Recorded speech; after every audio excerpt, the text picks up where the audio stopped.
మన వారాహి సిల్వర్ జ్యువెలరీలో అద్భుతమైన ఆఫర్స్ పొందండి మరియు కారు గెలుచుకునే గొప్ప అవకాశం. ట్రంప్ ప్రకటించిన కాల్పుల విరమణకు ఇజ్రాయెల్ షాక్ ఇచ్చింది. ఇరాన్తో ఒప్పందం కుదిరినా యుద్ధం ఆగదంటున్నారు నెతన్యాహు. ఈ నేపథ్యంలో ట్రంప్ నిర్ణయాన్ని ధిక్కరిస్తూ లెబనాన్ పైన దాడులు కొనసాగిస్తున్నారు. కాల్పుల విరమణ ఒప్పందం లెబనాన్కు వర్తించదంటుంది ఇజ్రాయెల్.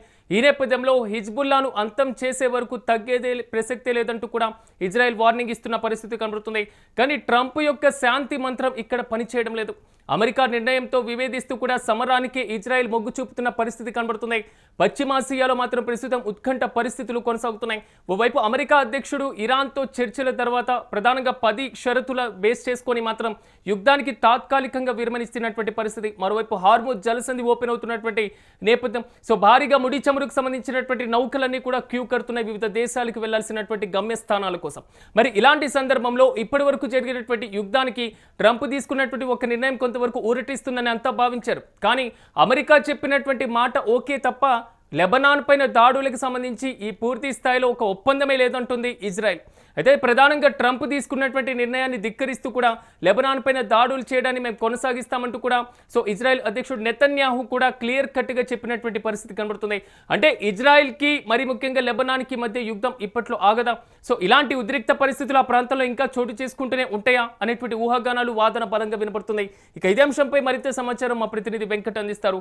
వెంకట్ చెప్పండి, అమెరికాతో చేసుకున్నటువంటి ఒప్పందంలో లెబనాన్ అనేటువంటి ఇష్యూనే లేదంటున్నారు నెతన్యాహు. ఎలా చూడొచ్చు అంటారు? ఈ యుద్ధానికి సంబంధించిన అప్డేట్స్ ఏంటి? ఎస్ సిరాజ్, అంటే ఇక్కడ యుద్ధాన్ని ఆపడానికి ఇజ్రాయెల్ అంటే సిద్ధంగా లేదు అనే విషయం అయితే మనకి స్పష్టంగా అర్థమవుతుంది. అంటే వాళ్ళ ఆలోచన విధానం కానీ వాళ్ళ దూకుడు మనస్తత్వం కానీ అంటే తమకు అంటే సాధారణంగా వీళ్ళు భయస్థులా లేదంటే ఏంటనేది అర్థం కానిటువంటి పరిస్థితి. అంటే భవిష్యత్తులో మాకు భయం ఉంటుంది అనేటువంటి ఒక ఆత్మరక్షణ, అంటే దానికి ముందుగానే తీసుకునేటువంటి ప్రికాషన్స్ అంటారు కదా, జాగ్రత్తలు.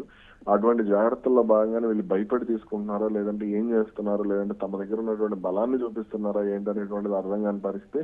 అయితే ఈ రోజు అంటే కాల్పుల విరమణకు సంబంధించి మనకు ప్రకటన అయితే వచ్చింది. ప్రకటన వచ్చిన తర్వాత నుంచి జరుగుతున్నటువంటి పరిణామాలు చాలా వింతగా ఉన్నటువంటి పరిస్థితి. అంటే అక్కడ ఇజ్రాయెల్ ఎక్కడా కూడా దాడులు ఆపలేదు. ఇరాన్ మీద కూడా వాళ్ళు దాడులు చేసేటువంటి ప్రయత్నం చేస్తున్నారు. ఇరాన్ కూడా అదే రేంజ్ లో రియాక్ట్ అయ్యేటువంటి ప్రయత్నం చేస్తుంది. అమెరికా ఆపినా సరే వీళ్ళు ఆపట్లేదు అనేది మనకు స్పష్టంగా అర్థమవుతుంది. ఇదే సమయంలో ఇరాన్ ఎప్పుడైతే 10 అంశాలకు సంబంధించి అందులో లెబనాన్ పై దాడులు ఆపాలి, హిజ్బుల్లా హౌతీలపై యెమెన్ లో ఉన్నటువంటి హైతీల మీద కానీ లెబనాన్ లో ఉన్నటువంటి హిజ్బుల్లాస్ మీద కానీ దాడులు ఆపాలి అనేది స్పష్టంగా చెప్తూ వస్తుంది. అయితే ఇప్పుడు మాత్రం అంటే బెంజమిన్ నెతన్యాహు మేమైతే దాడులు ఆపే ప్రసక్తే లేదు ఖచ్చితంగా, అంటే ఈ అంశంలో లెబనాన్ లేదు, లెబనాన్ మీద మా దాడులు కొనసాగుతాయంటే చెప్పేటువంటి ప్రయత్నం చేస్తున్నాడు. కాబట్టి అసలు అంటే ట్రంప్ మాటకు విలువ లేదా అంటే అమెరికా అధ్యక్షుడు ట్రంపా లేదంటే బెంజమిన్ నెతన్యాహు అనేటువంటి అనుమానాలు కూడా కొంత కలుగుతున్నటువంటి పరిస్థితి. ఇలాంటి సందర్భంలో మళ్ళీ అమెరికా జోక్యం చేసుకునేంత పరిస్థితి ఉంటుందంటారా? ఎందుకంటే నెతన్యాహు అంతగా పట్టించుకునేటువంటి పరిస్థితి కనబడట్లా ఒప్పందంలో. అంటే అమెరికా జోక్యం చేసుకునేటువంటి అవకాశం అయితే ఉండొచ్చు. కాకపోతే ఇక్కడ మరి ఎంతవరకు అతను లొంగుతాడనే దానికి సంబంధించి కూడా మనం చూడాల్సినటువంటి అవసరం ఉంది. ముఖ్యంగా అంటే అతనికి సాధారణంగా ఇప్పుడు హిజ్బుల్ ఇరాన్ మీద దాడులు ఆపితే వాళ్ళ ప్రాక్సీ గ్రూప్లు ఏవైతే ఉన్నాయో వీళ్ళందరూ కూడా దాడులు ఆపేటువంటి పరిస్థితి ఉంది. అటు ఇరాక్ లో ఉన్నటువంటి ప్రాక్సీ గ్రూపులు కూడా దాడులు చేసేటువంటి అవకాశం ఉంది. అయితే ఇప్పుడు హిజ్బుల్లాని మేము అంతం చేస్తాం అని అంటే మీరు ముందు ఆపితే అప్పుడు వాళ్ళు ఆపడానికి ఒక అడుగు పడింది. లెబనాన్ దాడులు అంటే ఇరాన్ ఆపింది కాబట్టి ఖచ్చితంగా హిజ్బుల్లాస్ కూడా ఆపుతారు దాడులు. కాబట్టి మీరు అప్పుడు ఒప్పందం చేసుకున్నప్పుడు ఇజ్రాయెల్ కూడా ఆపాల్సినటువంటి అవసరం ఉంటుంది. వీళ్ళు ఆపకుండా అంటే వీళ్ళు ఆపితేనే కదా ఎవరైనా అవతల వాళ్ళు ఆపేది. వాళ్ళు కూడా ఆత్మరక్షణ కోసం ఏదో అటాక్ అయితే జరుగుతుంది కదా. కాబట్టి ఇక్కడ ఇజ్రాయెల్ ఆలోచన విధానం మారాలి.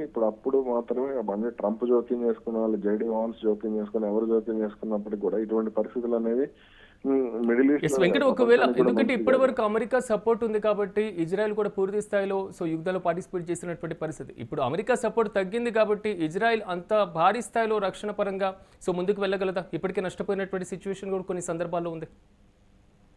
అయితే ఇజ్రాయెల్ అంత ముందుకు వెళ్తుందా అనేది చెప్పలేనటువంటి పరిస్థితి. కానీ ఇజ్రాయెల్ అంటే మినీ గాజాగా మారిపోయింది అనేటువంటి మనకు కొన్ని వీడియోలు చెబుతున్నటువంటి పరిస్థితి. అంటే ముఖ్యంగా కీలకమైనటువంటి ప్రాంతాల్లో వాళ్ళకి భారీగా నష్టం జరిగింది. టెల్ అవీవ్ తో పాటుగా కీలక నగరాలు హైఫా కానీ ఇట్లా మన కొన్ని డిమోనా కానీ ఇలాంటి కొన్ని నగరాల్లో వాళ్ళకి భారీగా నష్టం జరిగినటువంటి పరిస్థితి ఉంది. కాబట్టి మరి ఎంతవరకు ఇజ్రాయెల్ తట్టుకోగలుగుతుంది? ఒకవేళ అటు ఇరాన్ దగ్గర ఉన్నటువంటి క్షిపణులు ఇప్పటికే వేల సంఖ్యలో హిజ్బుల్లా కూడా వాళ్ళు ఇచ్చినటువంటి పరిస్థితి, కాబట్టి వాళ్ళు కూడా ఇదే రేంజ్ లో రియాక్ట్ అయితే పరిస్థితి ఇంకా దారుణంగా ఉండేటువంటి ఛాన్స్ ఉంటుంది. Yes right Venkat, thank you. ఓవరాల్గా ట్రంప్ ప్రకటించినటువంటి కాల్పుల విరమణకు ఇజ్రాయెల్ తాజాగా షాక్ ఇచ్చింది. సో ఇరాన్తో ఒప్పందం కుదిరినా యుద్ధం ఆగదంటున్నారు బెంజమిన్ నెతన్యాహు. సో ట్రంప్ నిర్ణయాన్ని ధిక్కరిస్తూ కూడా లెబనాన్ పైన కూడా దాడులు కొనసాగిస్తున్నారు. కాల్పుల విరమణ ఒప్పందం లెబనాన్కు వర్తించదంటుంది ఇజ్రాయెల్. సో హిజ్బుల్లాను అంతం చేసే వరకు కూడా తగ్గే ప్రసక్తే లేదంటుంది ఇజ్రాయెల్. ఈ నేపథ్యంలో ట్రంప్ యొక్క శాంతి మంత్రం మాత్రం ఇక్కడ పనిచేయడం లేదు. అమెరికా నిర్ణయంతో విభేదిస్తూ సమరానికే ఇజ్రాయెల్ మొగ్గు చూపుతున్న సిచ్యువేషన్స్ కనబడుతున్నాయి. ఈ నేపథ్యంలో పశ్చిమాసియాలో మాత్రం ఇంకా ఉత్కంఠ వాతావరణం కొనసాగుతూనే ఉంది.